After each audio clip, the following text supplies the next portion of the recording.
एक लड़की सुनसान सीट पर अकेली बैठी थी। शाम का समय था, रात होने वाली थी। वह लड़की अपनी सीट पर अकेली बैठी हुई थी। थोड़ी बहुत नींद के कारण झुक रही थी तो कभी उठ रही थी। वह लड़की देखकर ऐसा मालूम हो रहा था कि उसको अकेला कोई सफर करने के लिए भेजा है, मतलब उसके साथ कोई भी और आने जाने वाले लोग नहीं है।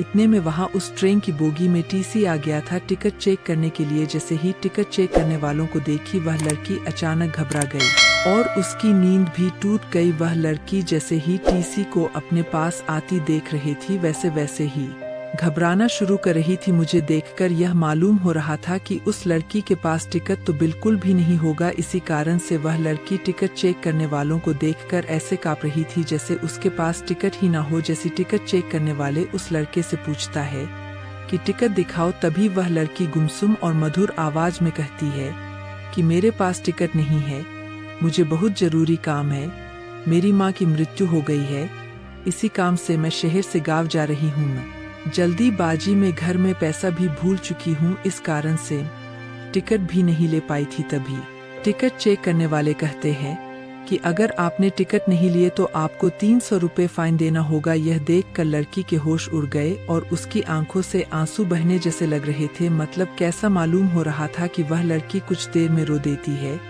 फिर उसके बाद वह लड़की टिकट चेक करने वाले को समझाते हुए कहती है कि मेरे पास टिकट नहीं है और पैसे भी नहीं है।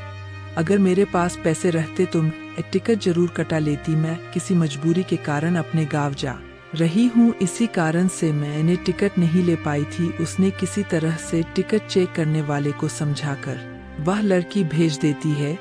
टिकट चेक करने वालों को भी उसके ऊपर दया आ जाती है और वह पूरी सफर तय करने तक का टिकट भी फ्री में उसे दे देता है।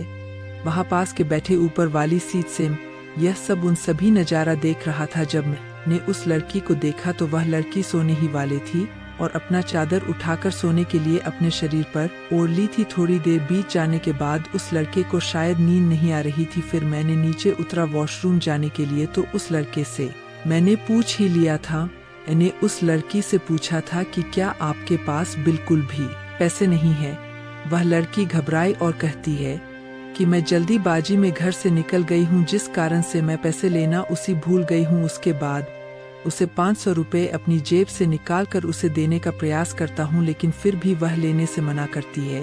मैंने उससे कहा कि मैं तुम्हें कोई एहसान नहीं कर रहा हूँ, तुम्हें अपना एड्रेस बता रहा हूँ, तुम्हारा जब मन करे तब इन पैसों को भेज सकते हो, लेकिन अभी तुम्हारा पैसों का बहुत जरूरी है, इसके बिना तुम भूखे रहोगे और घर जाने के लिए टैक्सी इत्यादि का भाड़ा भी तो चाहिए। इतना सुनते ही और मेरे मनाने के बाद वह लड़की पैसे ले लेती और कहती है कि मैं घर जाकर पैसे का इंतजाम करके आपको उन पैसे को भेज दूंगी। उस बहुत लड़की सो जाती है। लड़की का सफर सुबह में 2 बजे पूरा हो जाती है और लड़की उस ट्रेन से उतर जाती है। उसके बाद जब मैं नींद से जागा तो देखा कि वह लड़की अपनी सीट पर उपलब्ध नहीं है। फिर मैंने उस लड़की को ज्यादा याद नहीं किया और अपने काम से काम रखा और मैं सो गया था। घर पहुंचकर कुछ दिन बीत जाने के बाद करीब 1 साल बीत जाने के बाद मैंने जिस पते पर पैसे भेजने के लिए एड्रेस दिया था उस पर एक चिट्ठी आती है। वह चिट्ठी उसी लड़के के द्वारा भेजी गई थी, जिसमें लड़की चिट्ठी में लिखती है कि मेरी प्यारी हमसफर और मेरे अजनबी हमसफर, आपके ही कारण मेरा सफर सुहाना हुआ था। अब आपका कर्ज उतारना चाहती हूँ, लेकिन पैसे भेजकर आपका कर्ज नहीं उतार सकती है।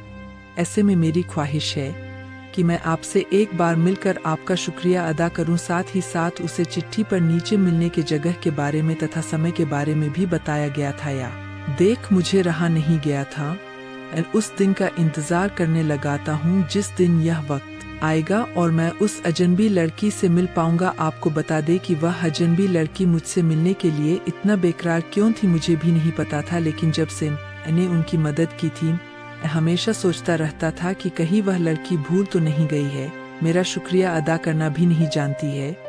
उसके बाद उसी दिन उसी समय पर इस समय की व्याख्या उसने अपनी चिट्ठी में की थी। जब मैं उस स्थान पर पहुंचा तो देखा कि वह लड़की पहले से उसी स्थान पर मौजूद है। जब मैंने उनसे पूछा कि आप बहुत पहले आ चुके थे क्या, तो वह लड़की कहती है कि मैं तो 1 घंटा पहले ही आ चुकी थी, मुझे लगा था कि तुम जरूर मेरे लिए आओगे। आगे लड़की कहती है कि जब से मैंने इन पैसों को लिया है जब से मैंने आपको देखा है मेरा दिल कहीं नहीं लगता है।